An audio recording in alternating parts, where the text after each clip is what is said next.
Hello viewers, I'm Pravesh Rohila and welcome to Codematics, your ultimate maths and computer destination. So today I will post the lecture 5 on MySQL. तो कुछ समय से videos नहीं आ पाई थी. Actually, I was very busy in the previous days. But मैं कोशिश करूंगा कि मैं at least with in the 2 days में एक वीडियो को पोस्ट कर सकूं. ठीक है. तो आज हम फर्दर माई एसक्यूएल की रिवीजन को कंटिन्यू करेंगे, जिसमें हमने सेलेक्ट कमांड को देखा था और ऑपरेटर्स के बारे में भी हमने पढ़ा था. तो उससे फर्दर जो कमांड्स हैं उनको आज हम इस वीडियो में कवर करेंगे. हो सकता है आज की वीडियो थोड़ी लंबी हो, तो आप उसको पूरा देखिएगा. ठीक है, चलिए शुरू करते हैं. तो देखिए आज हम क्या कवर करेंगे. आज हम कवर करेंगे calculation on a column, then year और मंथ फंक्शन को हम देखेंगे, एंड फिर हम एग्रीगेट फंक्शंस के बारे में भी बात करेंगे, और update command and group by clause and alter commands. ठीक है. तो आज की वीडियो में हम इन सभी टॉपिक पे डिस्कशन करने वाले हैं. ठीक है, तो चलिए शुरू करते हैं, इस चीज को देखते हैं. तो हम पहले अपने माई एसक्यूएल को ओपन कर लेते हैं. तो हमने लास्ट टाइम एक डेटाबेस क्रिएट किया था, स्कूल डेटाबेस. ठीक है, तो उसको किस तरीके से ओपन करा जाएगा, उसके लिए कमांड होगी, हमने लास्ट टाइम भी डिस्कस किया था, will write use and the name of the database. तो डेटाबेस नेम इज स्कूल. ठीक है, तो डेटाबेस चेंज्ड. अब नेक्स्ट हम लिखेंगे, ये देखते हैं चलिए कि इसमें कौन कौन सी टेबल्स अवेलेबल हैं. तो उसके लिए मैंने आपको कमांड बताई थी, शो टेबल्स. ठीक है, क्या लिखेंगे हम, show tables. So in this database we have only one table, that is student table. अब now I want to display the record of this student table. तो उसके लिए will write select कमांड को हम रन करेंगे, select asterisk from and then table name, that is student. ठीक है, enter करेंगे तो ये हमारी टेबल हमारे सामने आ गई है, जिसमें कितने कॉलम्स हैं, roll number, S name, class, marks, course, fee, city, course ID and DOA, that is date of admission. ठीक है, और ये 12 हमारे पास यहाँ पे रिकॉर्ड्स अवेलेबल हैं. एक छोटा सा रिवीजन कर लेते हैं फिर से. अगर मैं बात करता हूं कि टेबल की कार्डिनैलिटी क्या है, तो कार्डिनैलिटी का क्या मतलब था. Cardinality means number of columns. Okay, sorry, number of rose, and degree means number of columns. ठीक है, मैं फिर से रिपीट कर रहा हूं, degree means number of columns and cardinality means number of records. तो जैसे कि इस टेबल में हमारे पास 12 रिकॉर्ड्स हैं. रिकॉर्ड्स मीन्स आप कॉलम को नहीं देखेंगे, आपको रिकॉर्ड्स देखने, जैसे 1 अमित, ये हमारा रिकॉर्ड है. ठीक है ना. तो ये टोटल हमारे पास कितने रिकॉर्ड्स हैं, वी हैव टोटल 12 रिकॉर्ड्स. तो that means the cardinality of this table is 12. Okay, because cardinality means total number of records, whereas the degree means total number of columns. So how many columns are there, 1 roll number है, then s name 2 हो गया, class 3, marks 4, course 5, fee 6, city 7, course id 8 and DOA is 9. So that means the degree of this table is 9. Fine. अच्छा, अगर मैं कुछ specific column को display करना चाहता हूं, सपोज मैं चाहता हूं नेम और क्लास आए, तो will write select and column name, that is sorry, पहले हम एस नेम चाहते हैं and then class from student. ठीक है, तो ये देखिए सिर्फ एस नेम और क्लास आ गया है. अच्छा, अगर मैं यहाँ पे एस नेम को स्टूडेंट नेम चाहता हूं, ठीक है, जिसको हम एलियाज नेम बोलते हैं, तो वो भी हम कर सकते हैं. Will write select S name as, double quotes में हम लिखेंगे student name, quotes closed, comma, और मैं क्लास भी चाहता हूं साथ में, फ्रॉम स्टूडेंट. ओके, तो ये देखेंगे अब इस बार हमारा कॉलम नेम चेंज हो गया है, दैट इज स्टूडेंट नेम आ चुका है. ओके. अब जो हमारा नेक्स्ट रहेगा, जैसे कि मैंने बोला था कि कॉलम कैलकुलेशन. कॉलम कैलकुलेशन का क्या मतलब होता है, सपोज पहले मैं अपनी पूरी टेबल को डिस्प्ले कर लेता हूं. सपोज मैंने ये कहा कि मुझे सबकी फी में फी का 5% इंक्रीज देखना है, ठीक है ना, मैं मॉडिफिकेशन नहीं करना चाह रहा हूं, मैं सिर्फ टेबल में मतलब एक फी कॉलम को मैं फिर से डिस्प्ले करना चाह रहा हूं जिसमें मैं फी को 5% से इंक्रीज करना चाहता हूं, ठीक है। यस, चलो अभी पहले देखते हैं कि 5% ऑफ फी मैं फाइंड आउट करना चाहता हूं, तो हम क्या लिखेंगे उसके लिए, विल राइट सिलेक्ट फी, फी का हमें कितना निकालना है 5%, तो 5% का मतलब क्या हो गया 5 divide by 100 which is equal to 0.05, ठीक है। तो हम फी को क्या करेंगे, फी को मल्टीप्लाई कर देंगे, आप तो या डायरेक्ट 5 डिवाइड बाय 100 लिख दीजिए, ओके, या आप इसको डायरेक्ट फी इंटू 0.05 भी लिख सकते हैं, ओके। अच्छा, तो इस चलिए अभी मैं ऐसे लिखता हूं फ्रॉम स्टूडेंट, जैसे आप एंटर करेंगे तो ये देखिए फी का 5% आ गया है, सभी का इन्होंने फी का 5% निकाल दिया जो भी हमारी फीस थी, ठीक है ना।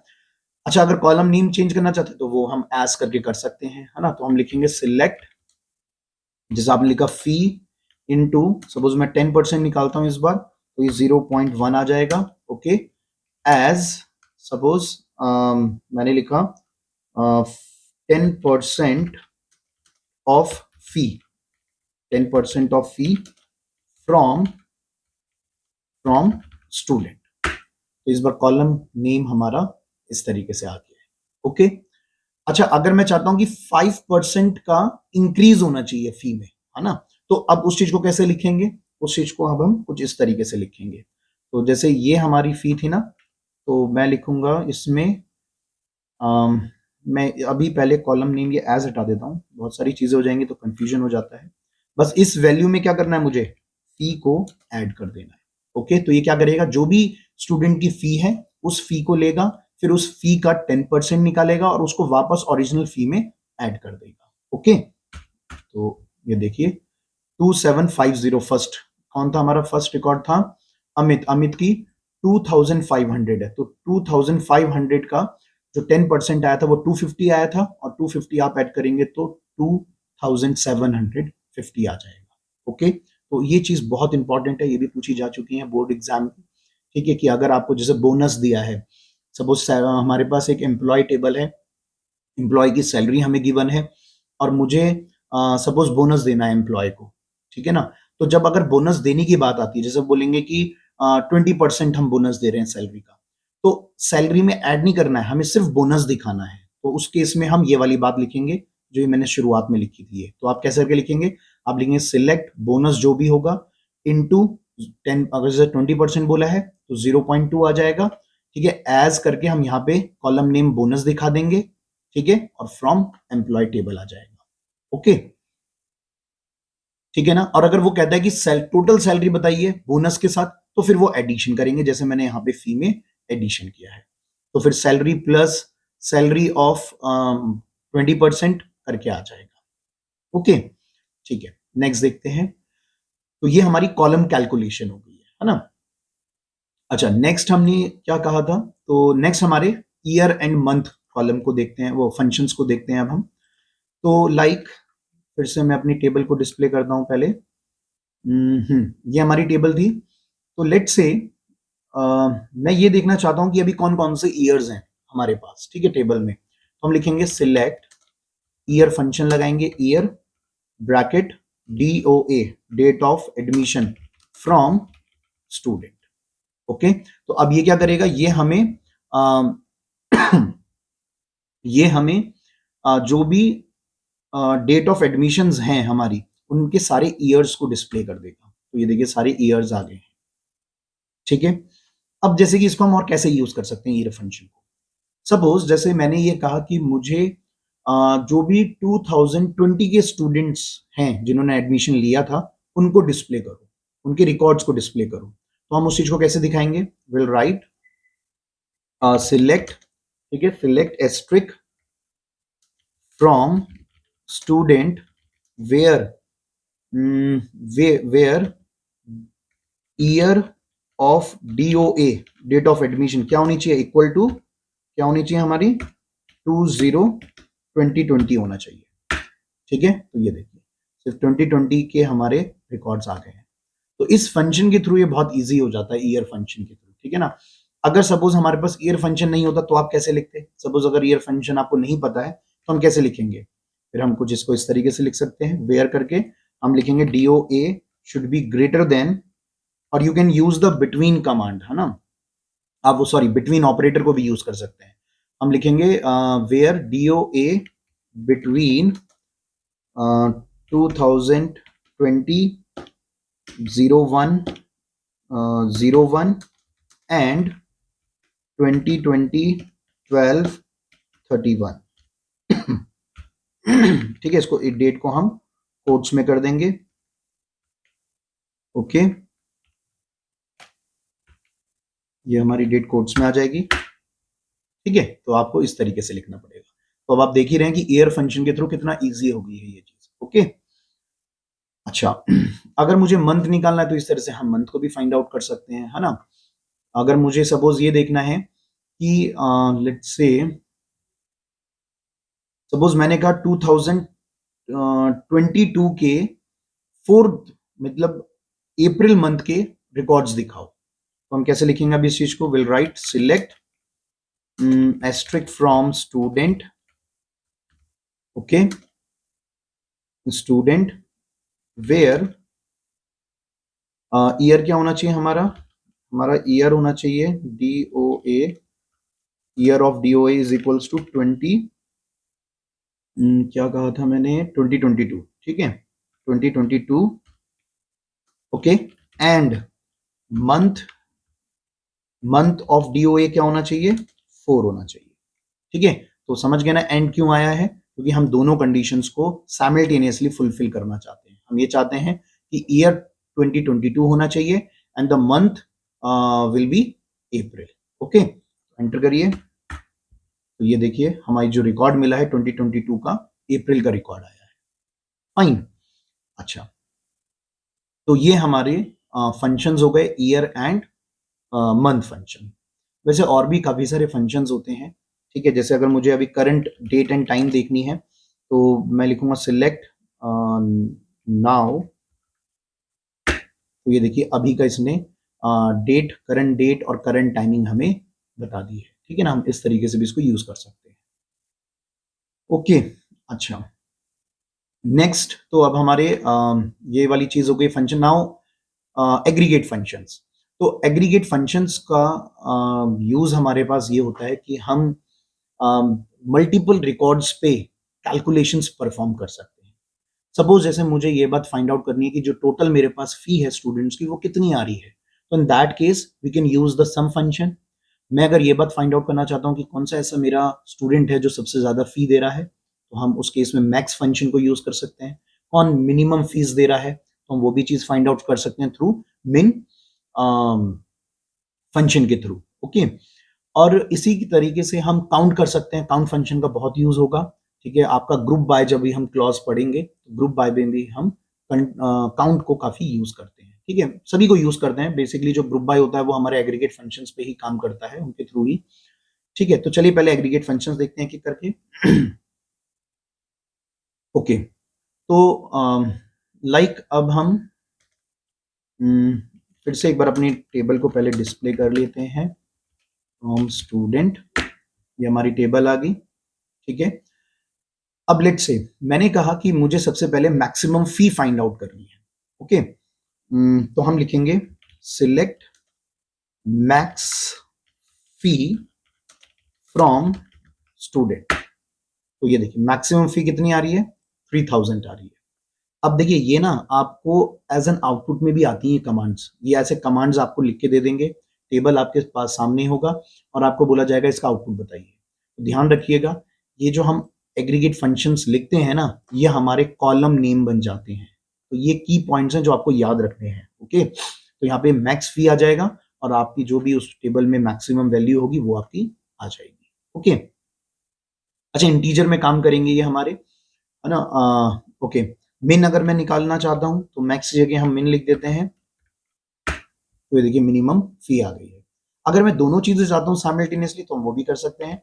Will write select max fee comma मिन फी फ्रॉम स्टूडेंट। तो ये देखिए मैक्सिमम मिनिमम दोनों फी आ गई है।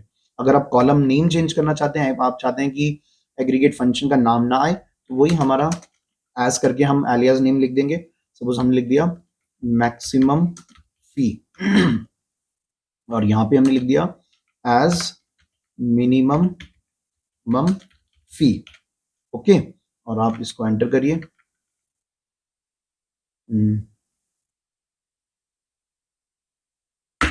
तो ये देखिए मैक्सिमम एंड मिनिमम ये दोनों चीजें आ गई है। ठीक है, कॉलम नेम हमारे चेंज हो गए इस बार। फाइन। अच्छा, तो इस तरीके से हम इनको यूज कर सकते हैं, है ना।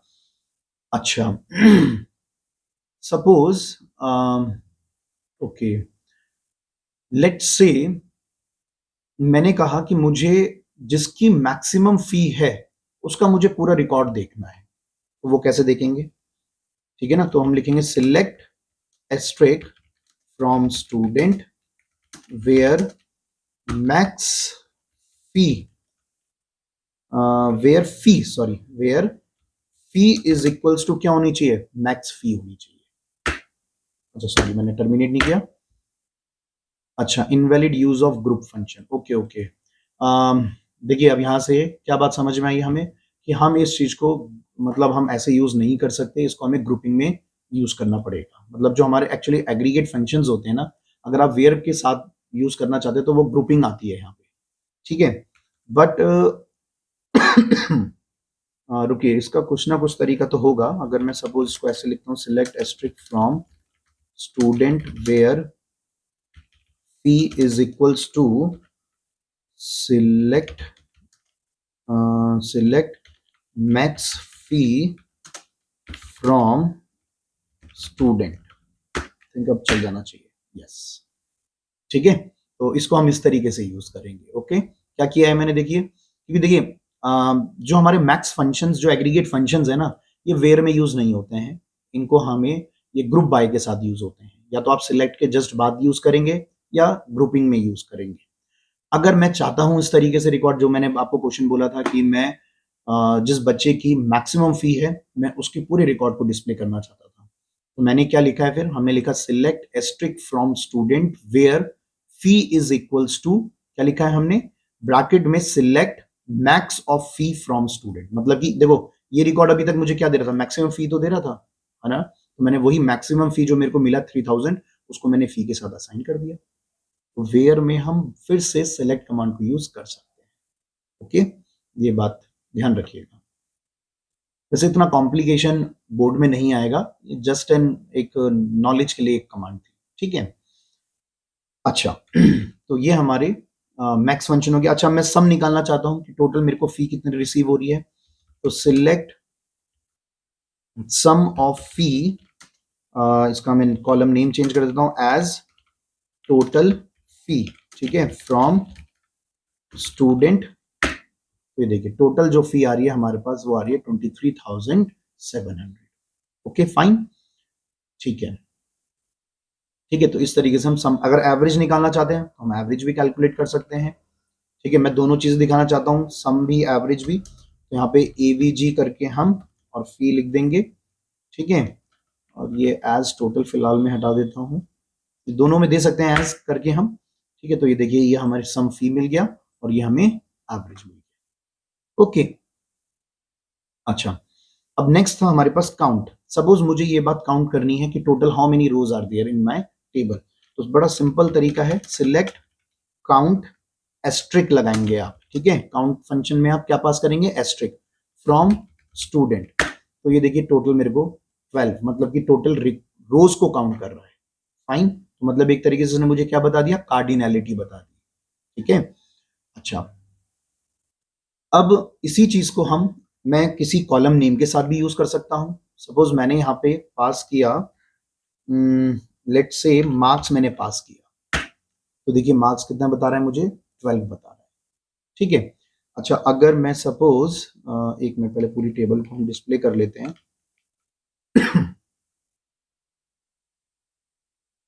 ठीक है, सपोज मैंने कहा लेट्स से फी, मैंने फी को काउंट करता हूं। ठीक है, हम क्या काउंट करते हैं, फी को काउंट करते हैं हम।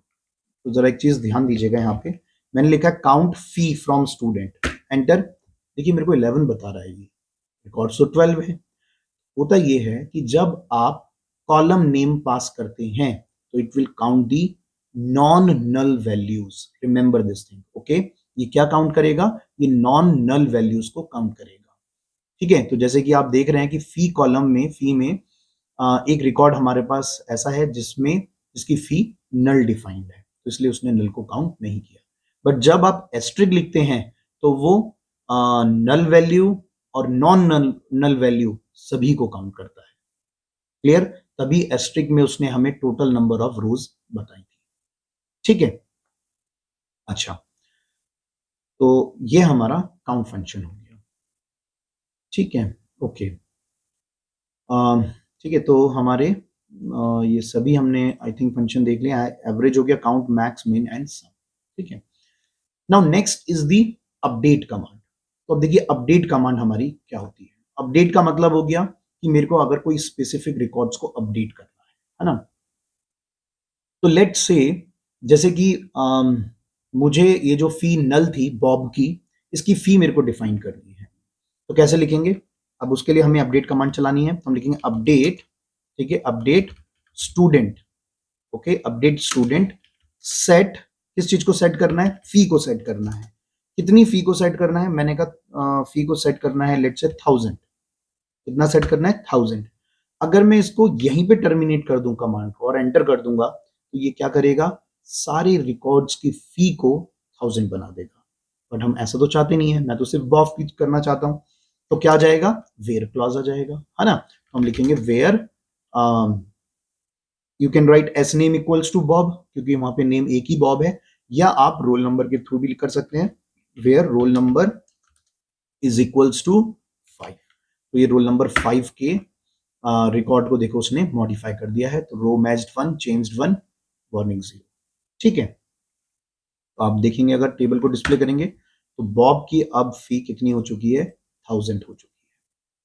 Fine, okay. और कुछ अपडेट करके देखते हैं। जैसे यहाँ पे हमारे पास लेट से ये देखो निधि की जो सिटी है वो नल है, तो एक काम करते हैं इसकी सिटी को भी हम डिफाइन कर देते हैं। We can again write update student, table name आएगा, सेट, क्या सेट करना है? सिटी को सेट करना है। सपोज लेट से सिटी को हमने कर दिया अमृतसर, अमृतसर, ठीक है। किसकी करनी है हमें? Where roll number is equals to 12, terminate. तो ये भी हमारा अपडेट हो गया है, ठीक है। तो इस तरीके से हम अपडेट कोई भी एक स्पेसिफिक वैल्यू को कर सकते हैं। बस ध्यान रखिएगा कि अगर आपने विदाउट वेयर क्लॉज को अपडेट यूज किया है तो वो उन सभी रिकॉर्ड की वैल्यू को अपडेट कर देगा। ये बात ध्यान रखिएगा, ओके। तो ये हमारा अपडेट फंक्शन हो गया है ना। सपोज हम और क्या करना चाहते हैं, मैं सभी की सपोज फी को बढ़ाना चाहता हूँ 500 से, ठीक है। तो देखिए उसमें भी हम अपडेट कर लेंगे यूज अपडेट स्टूडेंट, ओके, एक minute, update student set fee is equals to fee. अब ये मैं एक्चुअल चेंज लेके आ रहा हूँ ना, जैसे हमने 10% वाली बात करी थी तो मैं वो भी काम कर सकता हूँ। चलिए एक काम करते हैं, हम 10% इंक्रीज कर देते हैं सभी की फी को। हम लिखा set fee is equals to fee plus fee into कितना निकालना है? मैं 10% निकालना है, तो ये कितना आ जाएगा? 0.1 आ जाएगा, ठीक है। और सभी की करना चाहता हूं तो वेयर क्लॉज नहीं आएगा, ओके। बस आप यहीं पे इसको टर्मिनेट कर देंगे, ठीक है। 0.1 का मतलब कितना हो गया? 10%। तो कंफ्यूजन हो रहा है, you can also right 10 divide by 100, okay. तो हम सभी स्टूडेंट की फी को इंक्रीज कर रहे हैं 10% से। क्या लिखा है? Set fee is equals to fee plus और 10% ऑफ द फी, ठीक है। तो यहाँ पे एंटर करिए, तो ये देखिए, अब देखिए, देख रहे हैं ना क्या बोल रहा है? कितनी रो मैच्ड हुई हैं? 12। चेंज भी कितनी हो गई? 12, मतलब कि सभी के लिए हुआ है। डिस्प्ले करिए, तो ये देखिए सभी की फी हमारी 10% इंक्रीज हो गई है, ओके। अच्छा, अब आगे देखते हैं नेक्स्ट। ये हमारा क्या आ गया? अपडेट कमांड वाली बात हो गई, ठीक है। अच्छा, इस तरह से हम और भी चीजों को चेंज कर सकते हैं, ठीक है ना। आप वेयर क्लॉज लगा देंगे और अपडेट कर देंगे हम, और भी इसी तरीके से हम चेंजेस लेके आ सकते हैं वैल्यूज में, है ना। अच्छा, चलिए अब नेक्स्ट देखते हैं। पहले चलिए ग्रुप बाय क्लॉज देखते हैं अब हम। तो ग्रुप बाय क्लॉज में सबसे पहली चीज, ग्रुप बाय यूज होता है ग्रुपिंग के लिए। जब हम अपने कुछ कॉलम्स पे सेम टाइप की वैल्यू पे के अकॉर्डिंगली हम क्या करना चाह रहे हैं, ग्रुपिंग करना चाह रहे हैं। तो उस चीज को देखो कैसे अकम्प्लिश करेंगे हम। Suppose for example, let's say I want to find out कि हर एक सिटी से कितने स्टूडेंट रजिस्टर्ड हैं हमारे पास। ठीक है, मैंने क्या कहा है, मैं ये बात पता लगाना चाहता हूं कि हर सिटी से कितने स्टूडेंट रजिस्टर्ड हैं। तो हम क्या लिखेंगे, हम लिखेंगे सिलेक्ट। ठीक है, क्या चीज लिखना चाहता हूं मैं, सिटी दिखाना चाहता हूं। ठीक है, एक कॉलम में सिटी आएगा, कॉमा, अब उन दूसरे कॉलम में क्या आएगा, उन सिटीज की काउंटिंग आएगी। तो काउंट फंक्शन को यूज करेंगे, काउंट। और क्या काउंट करना चाह रहे हैं हम, सिटी को काउंट करना चाह रहे हैं। ठीक है, किस में से, कहां से, फ्रॉम स्टूडेंट से। अब स्टूडेंट के बाद आप यहां पे लिखेंगे ग्रुप बाय। ओके, ग्रुपिंग किस पे लगाना चाह रहे हैं आप, सिटी पे लगाना चाह रहे हैं। तो ये क्या करेगा, जो सेम उस सिटी कॉलम में जो जो सेम वैल्यू होंगी उनको आपस में क्लब कर देगा। ओके, तो हम यहां पे लिखेंगे ग्रुप बाय सिटी। ये बात ध्यान रखें, एक इंपॉर्टेंट बात, जिस पे भी आप ग्रुपिंग कर रहे हैं आप यहां पे उसी कॉलम को प्रिंट करें। ये तो ये क्या करता है, ये एब्सर्ड रिजल्ट हमें शो करेगा। ठीक है ना, पहली रो की वैल्यू दिखा देगा। तो हम हमेशा कोशिश ये करते हैं कि जिस पे भी हम ग्रुपिंग करते हैं जिस कॉलम पे, उसी कॉलम को हम डिस्प्ले करते हैं। ठीक है, तो एंटर करेंगे। तो ये देखिए, इसने हमें सिटीज बता दी हैं। सिटीज के जो ऑर्डर हैं वो उसी ऑर्डर में आएंगे जिस ऑर्डर में वो डिफाइंड है। जैसे पहले देहरादून था, तो देहरादून का हमें 1 काउंटिंग बता रहा है, अमृतसर की हमें 3 काउंटिंग बता रहा है, दिल्ली की 3 काउंटिंग है, ठीक है, मुंबई की 4 काउंटिंग है और पुणे की 1 काउंटिंग है। ठीक है, तो ये इसने हमें काउंटिंग बता दी है। इसी तरीके से मैं सिटी वाइज फी का भी सम कर सकता हूं। ठीक है ना, अब मैंने कहा कि मुझे क्या करना है, मुझे काउंटिंग नहीं करनी है, मुझे ये पता लगाना है कि हर सिटी से कितनी फी आ रही है, फी का सम क्या है। ठीक है, सॉरी यहाँ पे सिटी नहीं लिखेंगे, यहाँ पे हम क्या लिखेंगे, फी लिख देंगे। तो ये अब ग्रुपिंग करेगा सिटी के अकॉर्डिंगली और उनकी जो भी सेम सेम सिटीज के स्टूडेंट्स होंगे उन सबकी फी को ऐड कर देगा। ओके, देखो ये ना आपको ऐसे भी क्वेश्चन आ सकता है कि एक क्वेरी दे देंगे और इसका आपको आउटपुट देना होगा। तो चलिए एक बार आउटपुट देने की कोशिश करते हैं हम। तो ये क्या करेगा, देहरादून लेगा, देहरादून के जैसे एक ही स्टूडेंट था रजिस्टर्ड, तो उसकी फी का सम ये दिखा देगा 2750। अमृतसर के 3 थे, तो 1 2 एंड 3, तो ये कॉलम में लिखा आएगा, जैसे यहाँ पे अमृतसर लिखा हुआ आएगा और यहाँ पे इन तीनों अमृतसर की जो भी फी हमें मिल रही है उन सबका सम आ जाएगा फी की जगह। ओके, इसी तरीके से फिर दिल्ली उठाएगा, तो दिल्ली का 1 2 एंड 3, तो ये भी इन तीनों की फी को ऐड करके दिखा देगा। ठीक है, चलिए देखते हैं यहाँ पे। तो ये देखिए इस बार इसने सिटी वाइज हमें ये बता दिया है कि टोटल फी कितनी रिसीव्ड हो रही है हर एक सिटी से। ओके फाइन, तो आपको दोनों तरफ से समझ में आनी चाहिए, आपको कमांड लिखनी भी आनी चाहिए और आपको उस कमांड का आउटपुट देना भी आना चाहिए, क्योंकि देखिए एग्जाम में दोनों तरीके से चीजें पूछी जा सकती हैं। ठीक है फाइन, मेरे को लगता है कि आप लोगों को चीजें समझ में आ रही होंगी। ओके चलिए आगे बढ़ते हैं। और जैसे हम क्या ग्रुपिंग करते हैं, सपोज मैं ये बात पता लगाना चाहता हूं कि हर कोर्स से कितने स्टूडेंट्स रजिस्टर्ड है। वेरी सिंपल, क्या लिखेंगे हम, सिलेक्ट। हाँ चलिए ट्राई करिए, सिलेक्ट, फिर हम क्या लिखेंगे, अब मैं क्या दिखाना चाहता हूं, मैं कोर्सेज दिखाना चाहता हूं। मैं चाहता हूं एक कॉलम कॉलम में कोर्सेज के नेम आएंगे और दूसरे कॉलम में उन कोर्सेज की काउंटिंग होगी। ओके, तो हम लिखेंगे select, okay select course comma count, इसको काउंट करना है हमें, कोर्स को काउंट करना है। ठीक है, फ्रॉम स्टूडेंट। ओके, एंड अब क्या करेंगे, ग्रुप बाय, इस पे ग्रुपिंग करनी है हमें, कोर्स पे ग्रुपिंग करनी है, कोर्स। तो ये देखिए ये बता रहा है पीसीएम के 6 स्टूडेंट हैं, कॉमर्स के 2 हैं, आर्ट्स के 2 हैं, पीसीबी के 2 हैं। अगर आप टेबल में देखेंगे तो आर्ट्स के देखिए 2 ही दिख रहे हैं हमें और कॉमर्स के भी हमें 2 ही स्टूडेंट्स दिख रहे हैं। ठीक है, ओके, तो ये हमारी काउंटिंग हो गई है ना? अच्छा, अब जैसे कि सपोज हम अब ये देखना चाहते हैं कि हर सिटी से, ठीक है, या हर कोर्स से मैक्सिमम मार्क्स स्कोर्ड कितने हैं। ठीक है, हम क्या देखना चाहते हैं, हर कोर्स से मैक्सिमम मार्क्स क्या स्कोर्ड है। तो चलिए क्या होगी बताइए।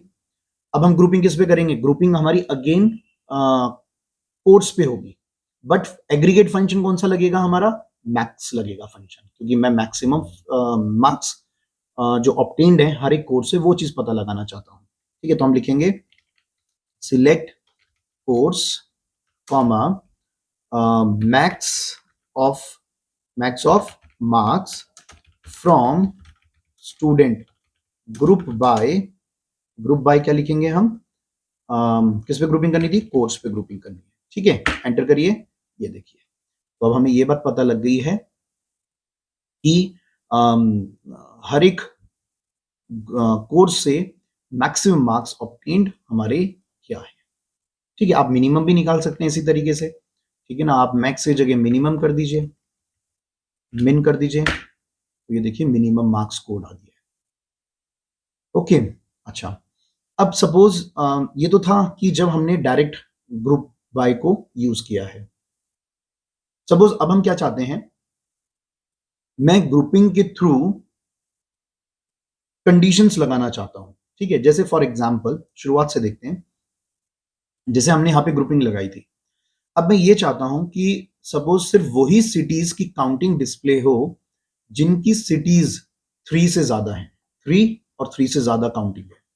तो जब भी आप ग्रुप बाय में कंडीशंस लगाएंगे तो हमेशा हम हैविंग क्लॉज को यूज करते हैं।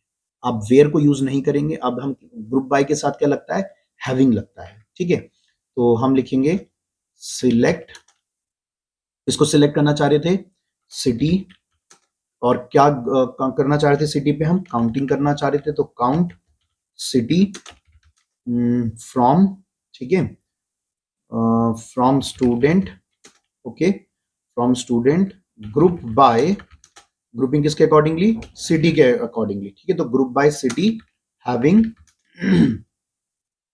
ठीक है, having count of city, count of city क्या होना चाहिए हमारा, ग्रेटर देन और इक्वल टू 3 होना चाहिए। समझ गए ना बात, या तो 3 या 3 से ज्यादा, एंटर।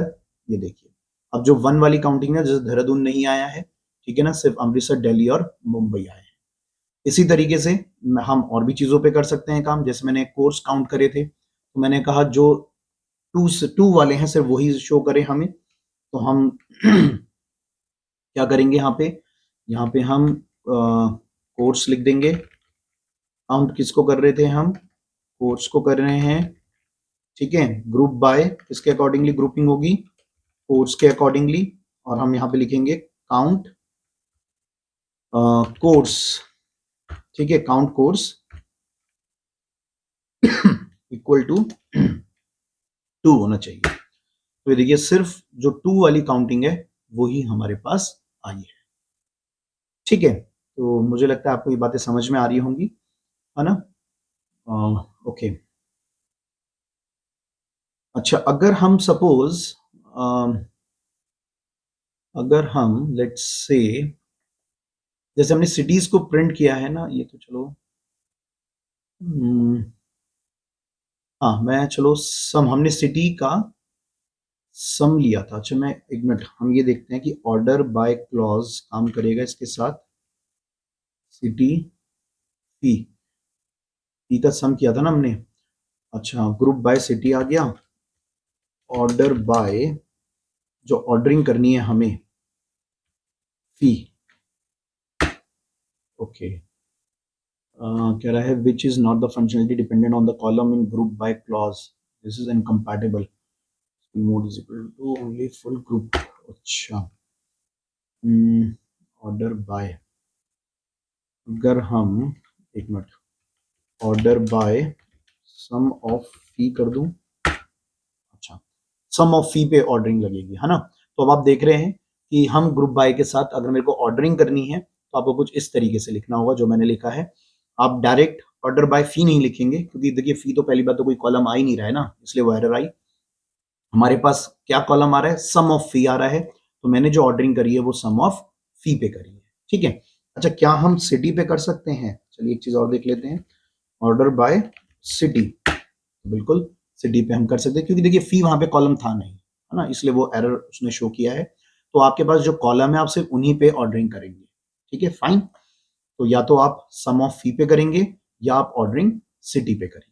अच्छा, ये ध्यान रखिएगा जो ऑर्डर बाय क्लॉज है यहाँ पे ग्रुप ग्रुप बाय के बाद आएगा, ठीक। तो ये हमारा ग्रुप बाय क्लॉज है, ठीक है, फाइन। मुझे लगता है आपको समझ में आ रही होंगी बातें। अच्छा, इसके जो भी नोट्स हैं वो मैं अपने इंस्टाग्राम हैंडल पे शेयर करूंगा, ठीक है। तो जिसने भी शेयर मतलब फॉलो नहीं किया है इंस्टाग्राम हैंडल को तो आप उसको फॉलो जरूर करें। जो भी नोट्स हैं मैं सब वहीं पे शेयर कर रहा हूँ, ठीक है। और अगर आपको ये वीडियोस समझ में आ रही हैं तो आप इसको लाइक शेयर, और हमारे चैनल को अगर आपने अभी तक नहीं सब्सक्राइब किया है तो आप चैनल को सब्सक्राइब करिए। इसी तरीके से आपको इन्फॉर्मेटिव वीडियोस मिलती रहेंगी, ठीक है। तो चलिए आगे कंटिन्यू करते हैं। अभी हम हमारी एक कमांड और रह गई है, दैट इज ऑल्टर कमांड। तो ऑल्टर कमांड में क्या होता है, देखिए सबसे पहली चीज जो हमारी ऑल्टर कमांड है ये हमारी एक which command is alter? It is ddl or dml?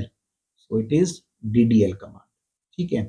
तो किस तरीके से यूज करते हैं अब dd मतलब alter जो कमांड है इसका हमारा क्या क्या यूज है, तो देखिए चलिए। सपोज मैंने कहा, लेट से पहले टेबल को एक बार डिस्प्ले कर लेते हैं हम।